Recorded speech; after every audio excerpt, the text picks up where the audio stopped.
नमस्कार, ये आकाशवाणी पटना है।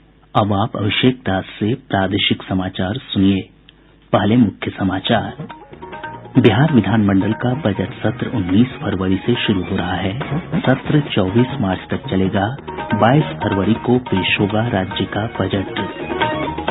केंद्र सरकार ने कहा, इस साल होने वाली संयुक्त प्रवेश परीक्षा जेईई और राष्ट्रीय पात्रता प्रवेश परीक्षा नीट के पाठ्यक्रम में नहीं होगा कोई बदलाव।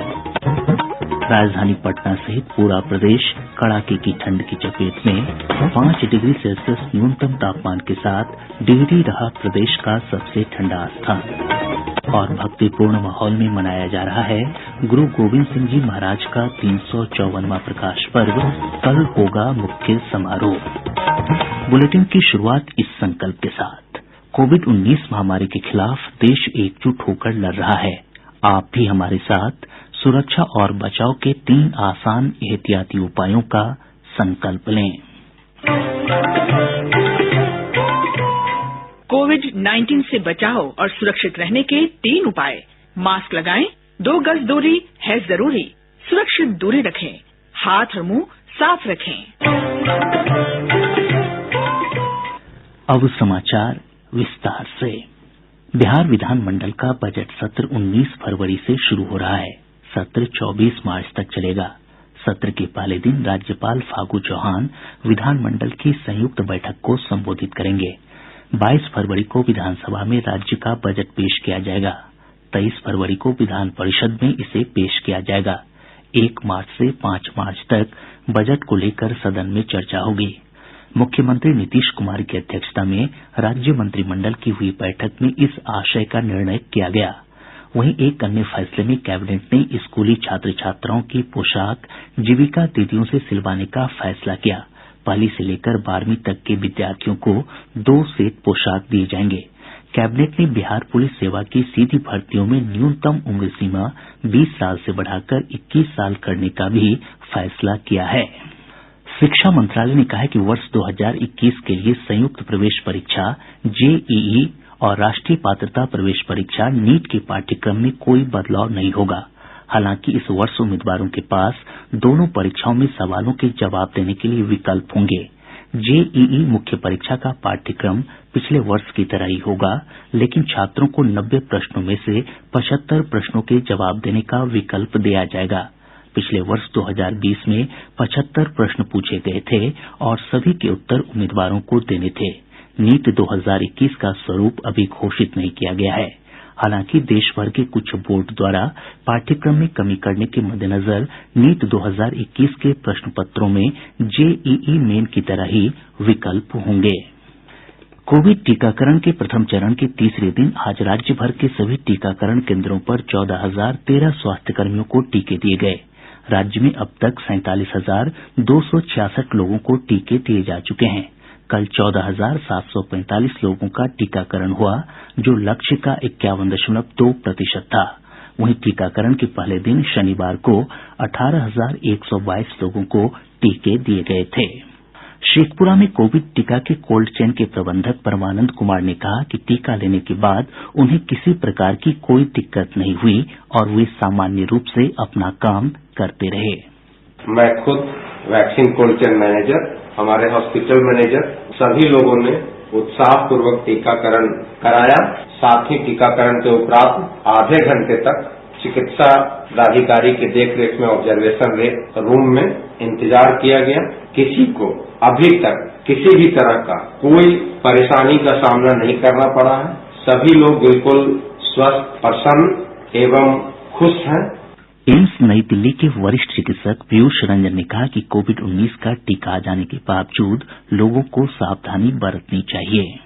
एक अतिरिक्त सुरक्षा कवच के रूप में हमारे पास अभी ये वैक्सीन आया है और जैसा कि किसी भी बड़े कदम के साथ होता है कि इसको लेकर के कुछ संशय लोगों के मन में आ गई हैं, तो लेकिन हमें उन संशय से अपने आप को दूर रखना है और जो अतिरिक्त सुरक्षा कवच है कोविड-19 बीमारी के विरुद्ध में, हमें उस सुरक्षा कवच से लैस होकर के इस बीमारी को अपने बीच से बिल्कुल दूर कर देना है।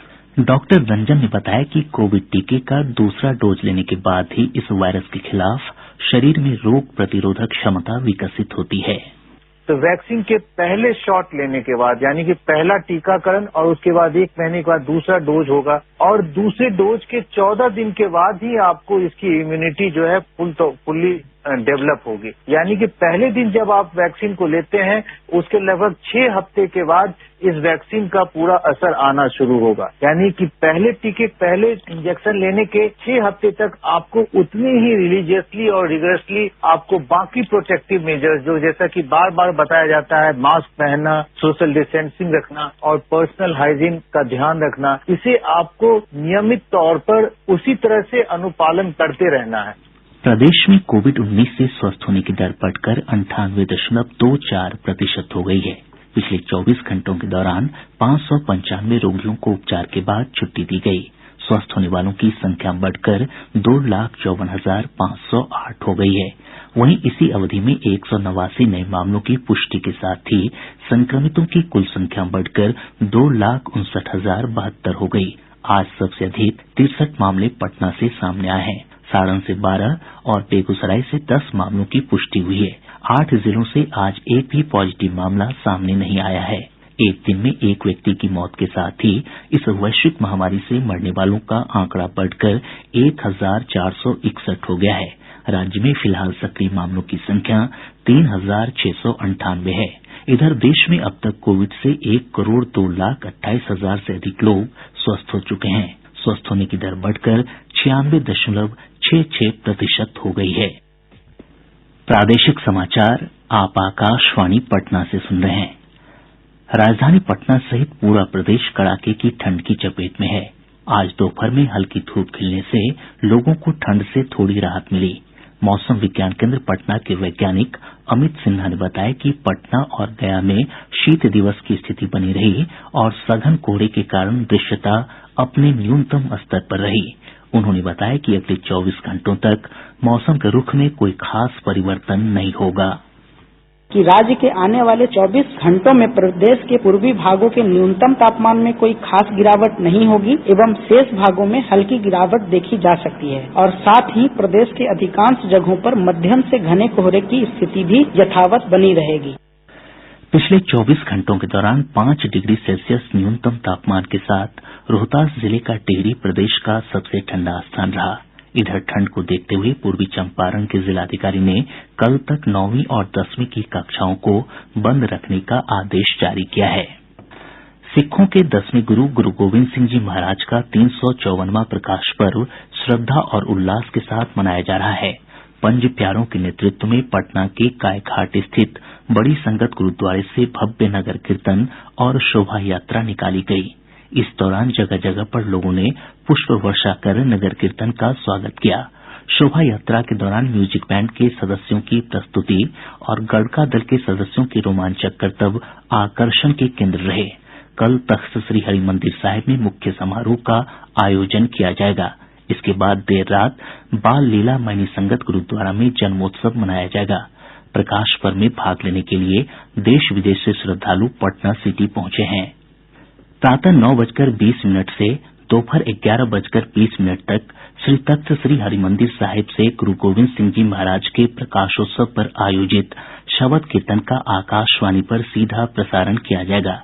इसके चलते आकाशवाणी पटना से सुबह 9:15 से प्रसारित होने वाला प्रादेशिक समाचार का बुलेटिन दिन के 11:20 से प्रसारित होगा। केंद्र सरकार ने नेताजी सुभाष चंद्र बोस की जयंती 23 जनवरी को पराक्रम दिवस के रूप में मनाने का फैसला किया है।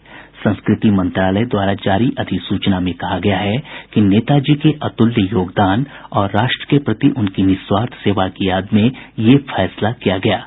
प्रधानमंत्री नरेंद्र मोदी ने हाल में आकाशवाणी से मन की बात कार्यक्रम में आजादी की लड़ाई में अहम भूमिका निभाने के लिए नेताजी सुभाष चंद्र बोस को याद किया था।